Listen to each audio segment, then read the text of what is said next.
আসসালামু আলাইকুম। আশা করি সকলে ভালো আছেন। ইনশাল্লাহ আমিও ভালো আছি। তো আপনাদেরকে একটা বিষয় দেখাই, সেটা হচ্ছে যে আমি আজকে সরাসরি আপনাদেরকে দেখানোর চেষ্টা করতেছি। আপনারা দেখেন, মানে একটা দিন হচ্ছে আমি ঘরে আসতে আমার লেট হয়েছে, যার কারণে এক একজন এমন অবস্থা করে রাখছে ঘরের, একেবারে বিচ্ছিরিকর অবস্থা। কারণ এই দেখেন, এই যে কবিতর, এটাকে আলাদা রাখি কেন, এটা হচ্ছে মানে পুরুষ কবিতর, যার কারণে এটাকে আলাদা রাখছি। এর জোড়া কেনার কথা, কিন্তু সময় পাচ্ছি না দেখে জোড়া কেনা হচ্ছে না। আর এদিকে আমি যদি দেখাই কি পরিমাণে খাবার নষ্ট করছে এবং খাবারগুলো ফেলছে, এবং খাবারের যে বাটিটা আছে এই বাটিটাও হচ্ছে ফালাইয়া দিছে ওই। তো যাই হোক, এর প্রচুর রাগ, দেখেন কেমন করতেছে ওই। হচ্ছে আমি মানে ফ্ল্যাশটা অন করলাম, আপনাদের দেখানোর চেষ্টা করি। ও হলে একাই থাকে, আর ওর কাছে গেলে মানে এমন অবস্থা করে ওই, মানে এই যে দেখেন পাখা দিয়ে হচ্ছে, ওরই পাখা দিয়ে হচ্ছে আমাকে পিটানোর চেষ্টা করতেছে। তো আমাকে দেখতেই পারে না, এই একটা হলো কথা। তো যাই হোক, খাবার নষ্ট করছে। আর এদিকে যেটা আছে এটা হচ্ছে যে আমার মানে এর পিছনে বেশ কয়েকদিন দৌড়াদৌড়ি করার পরেই হচ্ছে আমি একে পাইছি। তো এও হচ্ছে মানে ওঠার একটা সুন্দর জায়গা করে দিছি এবং সিস্টেম করে দিছি, ও সুন্দর থাকে। মাঝখানে মোটামুটি ভয় পাইতো, মানে ভয় পেয়ে একদম এদিক সেদিক দৌড়াদৌড়ি করতো। এখন আবার অতটা ভয় পায় না, একটু আস্তে আস্তে ভয়টা কেটে গেছে মনে হয়। তো যাই হোক, এরও হচ্ছে পানি খাবার দুইটাই খুবই কম। আর এদিকে যেটা দেখাই সেটা হচ্ছে যে আমি তাড়াহুড়ো করে হচ্ছে দোকানের কাজে বাইরে গেছি। বাইরে যাওয়ার কারণ হচ্ছে যে ডবটা যেটা আছে এটা হচ্ছে জাস্ট আমি এখানে রাখছিলাম।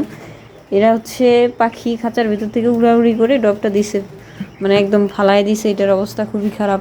তো যাই হোক, আর এদিকে যেটা আছে, এদিকে এই তিনটা আছে, তিনটা হচ্ছে আমি এই খাবারের বাটিটা যখন ভিতরে দিতাম, তো এই বাটিটা, এই খাবারের যে বাটিটা থাকতো এটা ভিতরে দিতাম, তখন হচ্ছে যে এই ট্রেতে প্রচুর পরিমাণে খাবার ফেলতো। এই জন্য হচ্ছে আমি বাইরে দিছি। এখন ওনারা ও হচ্ছে যে বাইরেই খাইতে পারে মোটামুটি ভালোই। আর এদিকে যদি আমি দেখাই, ডিম একটারও তুলি নেই আমি একটা খাঁচা থেকে। আপনারা দেখেন, আজকে হচ্ছে সরাসরি আমি ভিডিও করতেছি। এই যে ডিম একটা যেটা আছে, এটা ডিম হচ্ছে মানে খোসা ভেঙে ফেলছে, ভেঙে এসে খাইছে। তো যাই হোক, মানে এই সমস্ত কাজগুলাই এনা প্রতিনিয়তই হচ্ছে করে থাকে। আমি হয়তো দেখা গেছে সময় খুবই কম পাই। কম পাই বলতে কি, ঘরে আসলে দেখা গেছে ওইভাবে মানে ভিডিও অন করা থাকে না, বা মোবাইল অন করি না আমি ভিডিওটা। যাই হোক, আমি ডিম উঠাবো এবং প্রত্যেকটা জিনিস আপনাদেরকে দেখানোর চেষ্টা করব। আপনারা দেখেন, অথবা আপনারা আপনাদের খামার কীভাবে পরিচালনা করেন এটা আমি আসলে জানি না। তো আমারটা আমি এভাবেই প্রতিনিয়ত কাজ করে থাকি, সেটাই আমি আপনাদেরকে দেখানোর চেষ্টা করতেছি। আর এদিকে হচ্ছে যে এই পাখিগুলো হলো আমার প্রথম আনা, এবং মোটামুটি আমি যে ডিমের সাইজগুলো যদি আপনাদেরকে দেখাই, আপনারা দেখলে বুঝতে পারবেন। এটা অনেকেই হচ্ছে আমার ভিডিওতে কমেন্ট করছিল, কমেন্ট করে বলছে যে আপনি এখন যে ডিমের সাইজটা পাচ্ছেন পরবর্তীতে গিয়ে হচ্ছে এরকম ডিমের সাইজ পাবেন না। তো তাদের উদ্দেশ্যে বলি যে খাবারের উপর সব কিছু হচ্ছে ডিপেন্ড করে। আপনি যদি ভালো মানের খাবার দেন তাহলে অবশ্যই ভালো কিছু পাবেন। আর যদি খাবারটা আপনার নর্মাল হয়ে থাকে তাহলে অবশ্যই খাবার থেকে শুরু করে আপনার যেগুলাই দেন না কেন, ওষুধ থেকে শুরু করে সব কিছু যদি নর্মাল হয়ে থাকে তাহলে আপনি ডিমও সেরকম পাবেন। তো যাই হোক, মোটামুটি হচ্ছে আমার এখান থেকে 200-250 কোয়েল থেকে যে পরিমাণে আমি ডিমগুলো পাই, ইনশাল্লাহ মোটামুটি ভালোই, খারাপ না। আমি খারাপ বলবো না, কারণ আপনাদেরকে এইদিকে আমি যদি দেখাই, যে দেখেন ডিমগুলা কোথায় কোন ডিমটা ছোট আছে আপনারা নিজেরাই খুঁজে বের করতে পারবেন। আমি দেখাই ভিডিওতে, দেখেন আপনার ডিমের সাইজগুলো মাশাআল্লাহ মোটামুটি ভালো আছে। এই যে এইগুলা হচ্ছে মানে কি বলবো, আপনারা মুরগির ডিম ভাঙলে যে পরিমাণে কুসুমের ভিতরে পানিটা থাকে এটাতেও সেই পরিমাণে। আর ডিমের ওয়েটটা মনে করেন যে মোটামুটি মাশাআল্লাহ অনেক ভালো। তো লাইট হচ্ছে আমি আপাতত একটা দিচ্ছি। এই লাইটটা একটা দেওয়ার কারণ হলো কি, যে এদিকের যে লাইটটা ছিল এটা হচ্ছে ফিউজ হয়ে যাওয়ার কারণে আমি এই লাইটটা দিতে পারতেছি না। তো আগামীকালকে হচ্ছে কারেন্টের কাজ করাবো আমি দোকানে, তখন হচ্ছে লাইট একটা আনাবো। তো এই সাইডে আরও একটা ডিম আছে, আমি ডিমটা বের করি আগে। তো প্রতিনিয়তই হচ্ছে আমি এভাবেই কাজগুলো করে থাকি আমার খামারে। তো এই আপনার হলো খাবার, যেটা খাবারটাও আমি দেখাই আপনাদেরকে।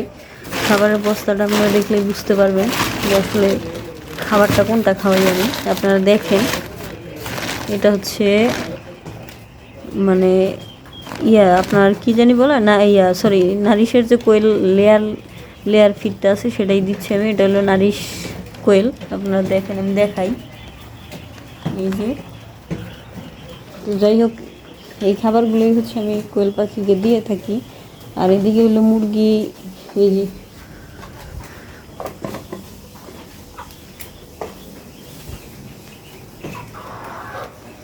পানি ছিল না, যার কারণে হচ্ছে সব কিছু একদম এলোমেলো হয়ে গেছে।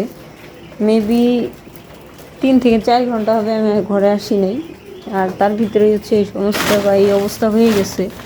তো এর জন্য আমি দায়ী, কারণ হচ্ছে কি যে আমি ঘরে না আসলে এই অবস্থাই হয়।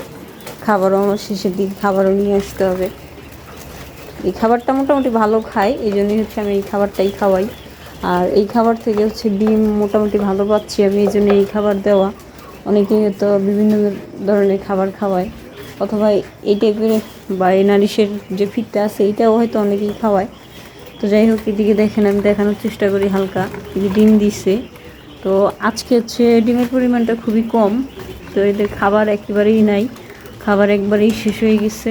তো যাই হোক, খাবার দিলে দেখা গেছে যে আপনার যে পরিমাণে ডিম পাওয়ার কথা ওটা ইনশাল্লাহ পেয়ে যাব খাবারের কারণে, পানির কারণে। কারণ খাবার পানি না থাকলে ওদের ডিমের যে একটা মানে ডিম পাড়ার যে একটা চাহিদা থাকে এটা কেন জানি কম থাকে। আর খাবার পানি পর্যাপ্ত পরিমাণে থাকলে এরা হচ্ছে পর্যাপ্ত পরিমাণে ডিম দেওয়ার চেষ্টা করে, এটাই আমি বুঝি। কারণ আপনাদের কাছে কেমন বা কী মনে হয় আসলে আমি এটা জানি না।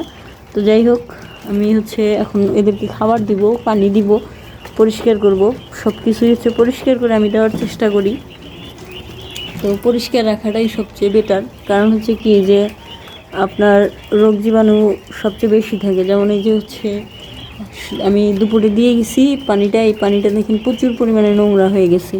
এই পানিটা তো যদি আমি আবার এই পানিগুলো যদি খাই তাহলে দেখা গেছে এদের সমস্যা হওয়াটাই স্বাভাবিক। তো এই জন্য হচ্ছে আমি চেঞ্জ করে দেওয়ার চেষ্টা করি প্রতিনিয়ত ভালো কিছু রাখার।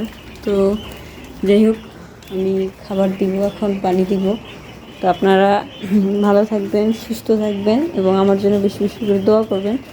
তো এই বলে আর কিছু বলতে চাচ্ছি না। আপনি তো ভালো থাকবেন, সবাই সুস্থ থাকবেন। আল্লাহ হাফেজ।